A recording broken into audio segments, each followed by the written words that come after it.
बिस्मिल्लाहिर्रहमानिर्रहीम। नाज़रीन अस्सलाम वालेकुम, मैं हूँ इमरान वसीम। नाज़रीन, इस व्लॉग में दो बड़ी अहम ख़बरें आपके साथ हम शेयर करेंगे। एक तो आपको ये बताएंगे कि कल जो आपके साथ हमने एक बड़ी ख़बर शेयर की कि chief justice of Pakistan justice Qazi Faez ने जो अदालती तारीख़ का, सुप्रीम कोर्ट की अदालती तारीख़ का जो एक बदतरीन फ़ैसला है, साबिक़ वज़ीर आज़म ज़ुल्फ़िकार अली भुट्टो को फांसी चढ़ाने के हवाले से, इस फ़ैसले के ख़िलाफ़ जो सदारती रेफरेंस है उसको समाअत के लिए 12 दिसंबर को मुकर्रर कर दिया गया है। यहाँ तक आपके साथ हम खबर शेयर कर चुके हैं, लेकिन इसमें जो लार्जर बेंच बना है इस रेफरेंस पर समाअत के लिए, उसमें कौन कौन से जज साहबान शामिल हैं, एक तो ये डिटेल आपके साथ हम शेयर करेंगे। और इसके साथ साथ नाज़रीन, जो इस्लामाबाद हाई कोर्ट के साबिक़ जज हैं शौकत अज़ीज़ सिद्दीकी, उनकी जो बहाली की दरख्वास्त है अपनी बरतरफ़ी के ख़िलाफ़, उस पर भी 5 रुकनी लार्जर बेंच बना है। उस बेंच में कौन कौन से जज साहबान शामिल हैं, इसकी तफसीलात भी इस वीडियो लॉग में इस बड़ी ख़बर के आपके साथ हम शेयर करेंगे। और इसके अलावा कुछ दीगर ख़बरें भी हैं, उनकी डिटेल्स भी आप नाज़रीन की खिदमत में पेश करेंगे। तो सबसे पहले नाज़रीन, इलेक्शन 8 फरवरी की तारीख़ आ चुकी है और पाकिस्तान तहरीक इंसाफ ये चाहती है कि 8 फरवरी के इलेक्शन में इमरान खान साहब भी हिस्सा लें, लेकिन उनके रास्ते में तोशा खाना का फ़ैसला उनके रास्ते में हाइल है। तो हुआ नाज़रीन ये है कि आज बैरिस्टर गौहर अली ख़ान साहब ने लाहौर हाई कोर्ट में एक पटिशन दायर की है और उस पटिशन में जो इलेक्शन कमीशन का इमरान खान के ख़िलाफ़ फ़ैसला है 8 अगस्त का, 5 अगस्त को तो इमरान खान को तोशा खाना में 2 साल की कन्विक्शन हुई थी, इमरान खान साहब को गिरफ़्तार कर लिया गया था।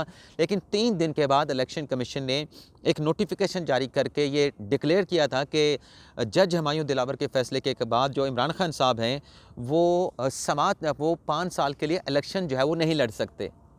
तो इस पे लाहौर हाई कोर्ट में बैरिस्टर गौहर अली ख़ान ने जो दरख्वास्त दायर की है अली ज़फ़र साहब की वसातत से, उसमें कहा गया है कि इलेक्शन कमीशन ने जल्दबाजी की है। जल्दबाजी में इलेक्शन कमीशन ने गैर कानूनी इक़दाम उठाते हुए 5 साल के लिए इमरान खान को नाअहल करार दिया है। इलेक्शन की तारीख़ का ऐलान हो चुका है और इलेक्शन में इमरान खान हिस्सा लेना चाहते हैं, तो दरख्वास्त गुजार पर लगाए गए इल्ज़ामात बेबुनियाद हैं। तो लिहाजा जो 5 साल की नाअहली का इलेक्शन कमीशन का नोटिफिकेशन है उसको कलअदम करार दिया जाए। एक नाज़रीन ये खबर हो गई। इसके अलावा शीरी मज़ारी साहबा, जिनका नाम ECL में था और चंद रोज़ पहले इस्लामाबाद हाई कोर्ट ने हुक्म दिया था कि उनका जो ECL में नाम है उसको खारिज किया जाए, इस हवाले से बाज़ाब्ता अपना अदालत ने टेक्सचर पास किया था, फ़ैसला जारी किया था। तो आज अदालती हुक्म के ऊपर जो शीरी मज़ारी साहबा का नाम है उसे एग्ज़िट कंट्रोल लिस्ट से जो है वो निकाल दिया गया है। एक ये नाज़रीन बड़ी डेवलपमेंट हुई, यानी अब अगर शीरी मज़ारी साहबा चाहें तो बैरून मुल्क का सफ़र वो है कर सकती हैं। इसके अलावा नाज़रीन, दोबारा जो party election, intra party election कराने का इलेक्शन कमीशन ने हुक्म दिया था, इस फैसले को लाहौर हाई कोर्ट में तहरीक इंसाफ ने चैलेंज किया था। ये दोबारा इंट्रा पार्टी इलेक्शन करवाने का जो फैसला है, इसके खिलाफ जो अपील है, इसे कल लाहौर हाई कोर्ट में जस्टिस शुजाअत अली ख़ान साहब जो है कल इस केस की जो है वो समाअत करने जा रहे हैं। और इस दरख्वास्त में जो इमरान खान साहब की जानिब से दायर की गई है, इलेक्शन कमीशन ऑफ पाकिस्तान को फ़रीक बनाया गया और कहा गया है कि गुज़िश्ता बरस 10 जून को कानून और आइन के मुताबिक इंट्रा पार्टी इलेक्शन करवाए थे। इलेक्शन कमीशन ने 20 दिन के अंदर दोबारा इंट्रा पार्टी इलेक्शन करवाने का गैर कानूनी फ़ैसला दिया है। दरख्वास्त में कहा गया है कि इलेक्शन कमीशन का हुक्म गैर कानूनी है और आइन के मुनाफी है। अदालत से इस्तदा है कि इलेक्शन कमीशन का दोबारा इंट्रा पार्टी इलेक्शन करवाने का जो हुक्म है उसको कलअदम करार दिया जाए और 10 जून 2022 का जो इंट्रा पार्टी इलेक्शन है पाकिस्तान तहरीक इंसाफ का, उसको दुरुस्त करार दिया जाए। इसके अलावा नाज़रीन, एक और पटिशन है पाकिस्तान तहरीक इंसाफ के इंट्रा पार्टी इलेक्शन के हवाले से, जो कि आज इस्लामाबाद हाई कोर्ट में दायर हुई है। इस मुख्तसर सी खबर की डिटेल आपके साथ शेयर करके फिर हम आते हैं जो हमारे पास बड़ी खबर है। नाज़रीन, एक शहरी हैं सुधीर चौधरी साहब, उन्होंने आज PTI का जो इंट्रा पार्टी इलेक्शन है उसके खिलाफ दरख्वास्त जो है वो दायर करती है। उसमें कहा गया इस्लामाबाद हाई कोर्ट से कि इंट्रा पार्टी इलेक्शन करवाने के जो कानूनी तकाजे थे वो पूरे नहीं किए गए, तो लिहाजा PTI का जो इंट्रा पार्टी इलेक्शन है उसको कलअदम करार दिया जाए। अब आते हैं कि ज़ुल्फ़िकार अली भुट्टो साहब का रेफरेंस, जो कि 2 अप्रैल 2011 को सुप्रीम कोर्ट ऑफ पाकिस्तान में उस वक्त के जो सदर थे आसिफ अली ज़रदारी, उनकी जानिब से दायर किया गया था और कहा गया था कि सुप्रीम कोर्ट ये चंद कानूनी सवाल हैं और उन सवालों का नाज़रीन खुलासा ये था कि क्या जो ज़ुल्फ़िकार अली भुट्टो का जो ट्रायल हुआ था सुप्रीम कोर्ट में, जिसमें उनका अदालती कत्ल मतलब फांसी देने का फ़ैसला किया गया था, क्या ये सुप्रीम कोर्ट का फ़ैसला अदालती कत्ल नहीं था ज़ुल्फ़िकार अली भुट्टो का, और क्या ये अदालती फ़ैसले के तौर पर इसकी नज़ाइर को अच्छा समझा जाता है। तो वो रेफरेंस जो अप्रैल 2011 में दायर हुआ, उस पर पहली जो नाज़रीन समाअत हुई थी वो 2 जनवरी 2012 को पहली समाअत हुई थी और मजमूई तौर पे इफ्तिखार मोहम्मद चौधरी साहब ने उस अपने दौर में इस रेफरेंस की 6 समाअतें की थी। पहली जो समाअतें थी वो 11 रुकनी लार्जर बेंच उस पर बैठा था, उसने समाअत की थी और आखिरी जो छठी समाअत थी जो कि ग़ालिबन 12 नवंबर 2012 को हुई थी, उस पे 9 रुकनी बेंच ने समाअत की थी। अब ये तकरीबन कोई 11-12 साल के बाद ये मुकदमा काजी फ़ैसल साहब ने समाअत के लिए मुकर्रर किया है। और इस बेंच में नाज़रीन आपको बताते जाते हैं कि इसमें बेंच को हेड करेंगे, जैसे कल भी हमने आपको बताया था कि जस्टिस काजी फ़ैसल साहब इस बेंच को हेड करेंगे। और मैंने आपको कल एक और बात भी बताई थी कि ये जहाँ सदारती रेफरेंस जो आया है, ये आइन की इंटरप्रिटेशन का मामला भी है और उसके साथ साथ ये फ़ौजदारी मामला भी है। जो फांसी की सज़ा ज़ुल्फ़िकार अली भुट्टो को दी गई, ये फ़ौजदारी केस था, कत्ल का केस था, जिसमें लाहौर हाई कोर्ट से होता हुआ ये मुकदमा सुप्रीम कोर्ट में पहुंचा था। तो इस बेंच में ऐसे जजेस शामिल किए जाएंगे जो कॉन्स्टिट्यूशन एक्सपर्ट भी हों और उसके साथ साथ फ़ौजदारी जो कानून है उसके ऊपर भी उनकी मुकम्मल ग्रिप हो। तो काजी फ़ैसल साहब बेंच को जो है वो हेड करेंगे। और इनके साथ नाज़रीन जो दूसरे जज हैं सुप्रीम कोर्ट के सीनियर प्यूनी जज जस्टिस सदारत तारिक मसूद साहब, इन्हें इस लार्जर बेंच में शामिल किया गया है। प्रैक्टिस एंड प्रोसीजर एक्ट के बाद ये मेरे ख्याल में कई सालों के बाद दूसरा बड़ा मुकदमा है जिसमें किसी लार्जर बेंच में सदारत तारिक मसूद साहब शामिल हुए हैं। इसके अलावा नाज़रीन जो तीसरे जज हैं वो हैं जस्टिस मंसूर अली शाह साहब, जो कि लाहौर हाई कोर्ट के साबिक जज हैं और इस वक्त सुप्रीम कोर्ट के ग़ालिबन चौथे सीनियर जज हैं और आइंदा जस्टिस इजाज़ुल एहसन के बाद सुप्रीम कोर्ट के चीफ जस्टिस भी बनेंगे। तो मंसूर अली शाह साहब को भी तीसरा 9 रुकनी लार्जर बेंच का हिस्सा बनाया गया है। इसके अलावा जस्टिस याहिया अफरीदी, जो कि पेशावर हाई कोर्ट के चीफ जस्टिस थे, उन्हें भी इस बेंच में शामिल किया गया है। और ये 2027 में जस्टिस मुनीब अख्तर के बाद जो है 2029 में ग़ालिबन सुप्रीम कोर्ट के चीफ जस्टिस बनेंगे।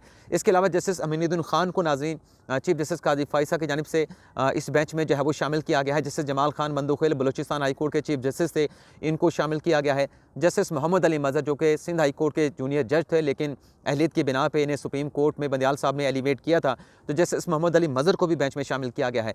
जस्टिस हसन नज़र रिजवी, ये भी इन्हीं के साथ सिंध हाई कोर्ट के जज थे, जूनियर जज थे, अहलियत की बिना पे सुप्रीम कोर्ट में एलिवेट हुए थे, इनको भी जो है 8वें जज के तौर पर शामिल किया गया है।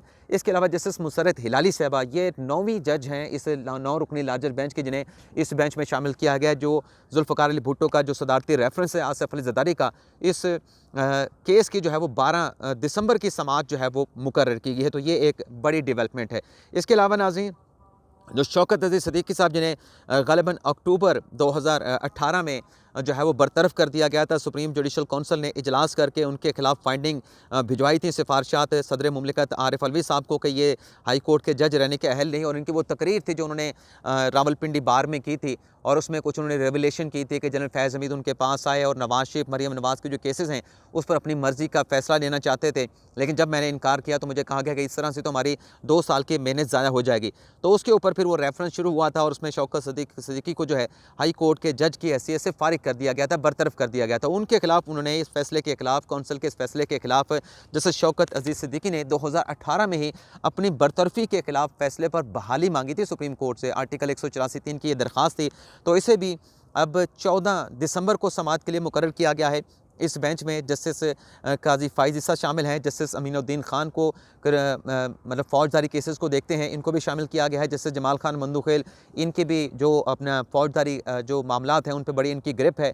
जस्टिस हसन नज़र रिजवी और जस्टिस सरदार इरफान सादत खान को जो है इस 5 रुकनी बेंच में शामिल किया गया। और जो बरतरफ़ी के खिलाफ आइनी दरख्वास्त है, इस पर 14 दिसंबर को जो है सुप्रीम कोर्ट का बेंच जो है वो समाअत करने जा रहा है। तो ये नाज़रीन 2 खबरें हो गई। इसके अलावा नाज़रीन ये वाइस भी आ रही हैं कि जो दूसरा केस है अपना नकवी साहब की जो आइनी दरख्वास्तें हैं कि उनके खिलाफ जो सुप्रीम जुडिशल कौंसिल में कार्रवाई चल रही है, उसको उन्होंने जो सुप्रीम कोर्ट में चैलेंज किया था, उस पर जो ज़राए से मेरे पास कंफर्मेशन नहीं है, मैं इसलिए मुसद्दक़ा तौर पर नहीं बता रहा, लेकिन ये खबरें चल रही हैं कि सुप्रीम जुडिशल कौंसिल की कार्रवाई के खिलाफ जस्टिस मज़ार अली नकवी साहब की जो दरख्वास्त है उसे भी आइंदा हफ्ते जो है वो समाअत के लिए मुकर्रर किया गया है।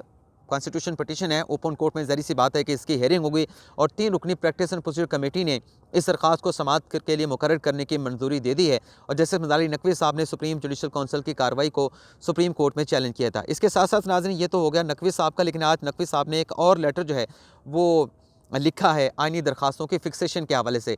और जस्टिस नकवी साहब का ये लेटर, इसमें कहा गया है कि चीफ जस्टिस काजी फ़ैसल को मुखातिब करके कि मुझे 29 अक्टूबर को शोकास नोटिस भिजवाया गया। इब्तदाई जवाब में 3 मेंबर्स पर एतराज़ मैंने उठाया था और मुझे समाअत का नोटिस बगैर एजेंडा बताए जो है वो जारी कर दिया गया। उसमें डिटेल भी नहीं बताई गई कि मेरे ऊपर इल्ज़ामात क्या हैं। मैंने मामले पर 2 आइनी दरख्वास्तें सुप्रीम कोर्ट में दायर की हैं। दरख्वास्तें समाअत के लिए मुकर्रर करना तो दूर, अभी तक तो मेरी जो कॉन्स्टिट्यूशन पिटीशन हैं उनके ऊपर नंबर भी नहीं लगा।